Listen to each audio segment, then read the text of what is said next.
భారతదేశంలో అత్యంత ప్రాచీనమైన పండుగల్లో సంక్రాంతి ఒకటి.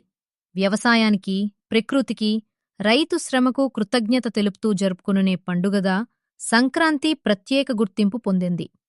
ప్రతి ఏడాది జనవరి నెలలో జరుపుకునే సంక్రాంతి రోజున సూర్యుడు ధనురాశి నుంచి మకర రాశిలోకి ప్రవేశిస్తాడు. ఈ ఖగోళ మార్పుతో ఉత్తరాయణం ప్రారంభమవుతుంది. హిందూ సంప్రదాయంలో ఈ కాలాన్ని శుభ సమయంగా భావిస్తారు. ఖరీఫ్ పంట కోత పూర్తయి కొత్త ధాన్యం ఇంటికి చేరే సమయం కావడంతో రైతులు ఈ పండుగను ఎంతో ఆనందంగా జరుపుకుంటారు.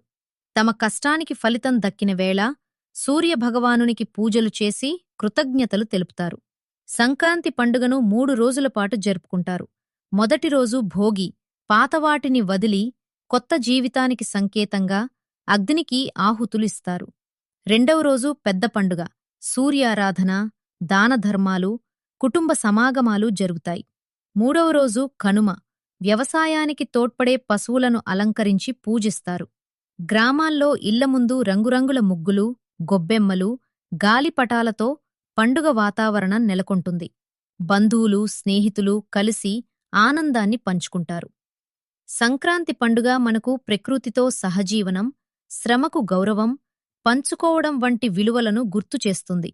అందుకే సంక్రాంతి పండుగ తరతరాలుగా భారతీయుల జీవనశైలిలో భాగంగా కొనసాగుతోంది.